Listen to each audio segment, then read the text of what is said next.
So much welcome to this segment of the program. It's another beautiful Wednesday morning. And I'm always excited to come here and make your day a premium value one. Inuarata Nosahai is still my name. And today, the topic for our conversation is 5 ways you can drive employee engagement. 5 ways you can drive employee engagement. Now, as an employer or a boss, employee engagement is one of the premium assets you can ever have. When you have well-engaged employees, you are going to see a situation whereby you will be enjoying increased profitability along the road. Then you are going to also see a situation whereby you will have loyal customers as a result of committed employees that are attending to them. And then you are also going to see a situation whereby there will be reduced employee turnover. People would not just want to throw in their resignation letter and leave you, because why? They are well engaged, they are enjoying their work in that very place, working with your organization and working with you. Employee engagement, just like I said, is one of the greatest premium assets you can ever have, as an employer.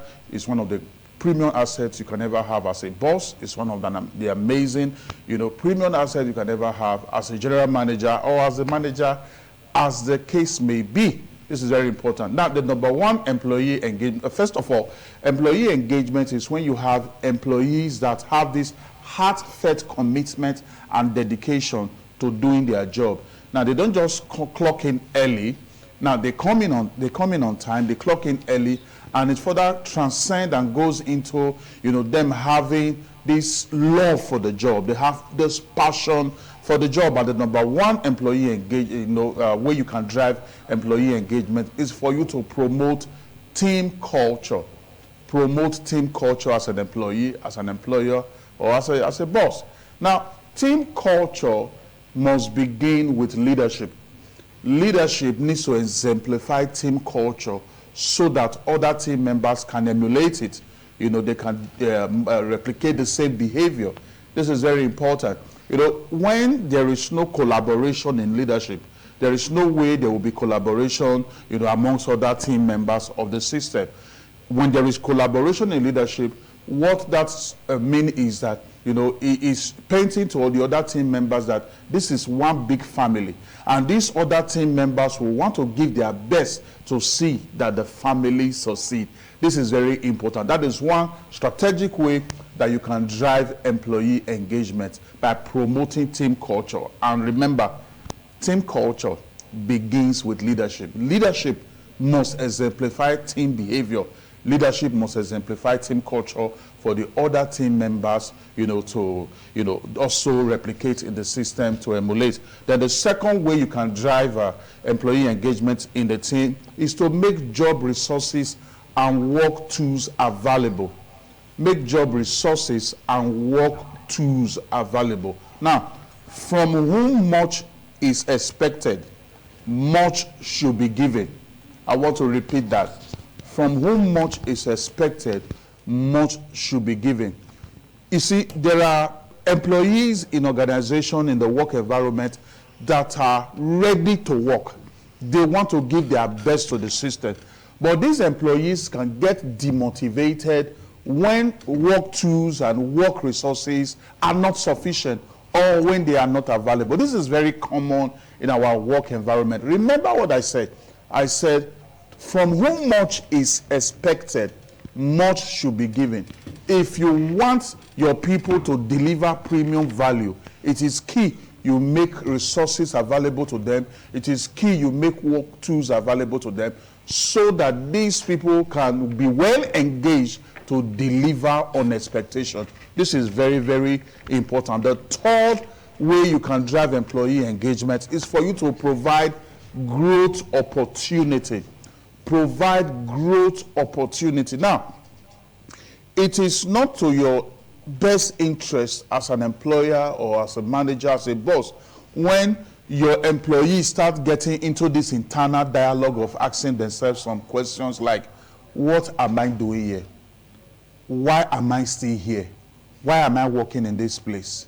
Now, if this persists, the employee is going to get demotivated. And what normally results to this is because they are not seeing opportunity for growth. They are not seeing opportunity for advancement. They are also not seeing learning opportunities. But this can be avoided if you intentionally make sure that these people are seeing opportunity for growth. They are seeing that as the system is making progress, they are also making progress. As the system is growing, they are growing as well. This is very important. Then the fourth one is for you to reward extra mile effort. The fourth way to drive employee engagement is for you to reward extra mile effort. Now, there are times whereby employees, they put in this extra mile effort. Extra mile effort are efforts that employees put in that are beyond what they are paid to do. They put in this extra mile effort, and this extra mile effort brings in extraordinary result, amazing result that is beyond expectation, that is beyond the target for the month, the target for the quarter, or the target for the year. Now, for you to continue to encourage that extra mile effort, you need to reward it. That extra mile effort that brought in extraordinary result, that brought in amazing output, that brought in amazing result for the organization, for the business, or the system, you need to reward it. And when you do so, you will be ensuring that that will help you to ensure that you are promoting employee engagement, and that you have people that are better committed, intrinsically committed, heartfelt commitment and dedication to giving their best to the growth of the system. Then the last one, the fifth one this morning, remember the subject of our conversation is 5 ways you can drive employee engagement. I said that, employee engagement is when employees have this heartfelt dedication, heartfelt commitment to the work. They are passionate about it, they love it. But, that cannot just happen by accident. There need to be some things that are infused in for you to see that kind of, disposition from your employee. The fifth one is avoid micromanaging. The best way to describe micromanaging is unhealthy supervision. One of the ways it plays out is a situation whereby, you want your employees to always touch base with you for every decision they make, forgetting that there could be times whereby they may not be able to reach you before they can make a decision. There might be times that they want to reach you.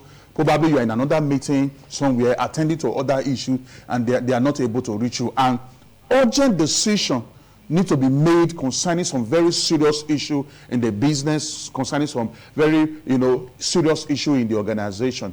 But because you have, create a precedence, of always micromanaging them, this employee will not have that confidence, that self-esteem to make decisions with having not touched base with you first, because you have just been micromanaging them, bringing this unhealthy supervision. Now, if you have trained people, if you have trained your employees, you need to give them room to display and exhibit what you have trained them on. After a football coach have trained the team, the footballers, the team members, the football coach does not go into the field to play with the players. He just steps outside and then he watches them. They are expressing what they have been taught. And if there is any mistake, he just sends the signal across, correct them, and then we move on. This is the approach that you should engage this year so that you can continue to drive employee engagement. I will just run through the 5 points we have looked at this morning to drive employee engagement. The first one is promote team culture. Remember, team culture begins with leadership. Very, very important. The second one is make job resources and work tools available. Remember what I said, from whom much is expected, much should be given. Provide growth opportunity. Your people should not get to the level of asking themselves, why am I here? What am I doing here? Why am I still working here? The fourth one, reward extra mile effort. When people bring results, amazing results, extraordinary results to the table as a result of doing beyond what they are paid to do, you need to reward it so that they can be encouraged to continue to do so. In my language, they said, say, always now we on way. This is very important. Then the fifth one, avoid micromanaging, unhealthy supervision. Now, I believe that lots of value have been added to you today, especially as an employer, as a boss, as a leader. And it's so important you connect with me online so that we can take this, conversation further. My name is there for you to go on to just go to all the social media handles out there. Is it X, former Twitter? Is it Thread? Is it LinkedIn? Is it Facebook? Is it YouTube? Just reach out to me. We'll take this conversation further. And when I return next week, I will just make sure that things continue to, go well for us. I'll be seeing you next week, Wednesday. And when I return, I will remain the amiable Inuagata no Sarai. God bless you.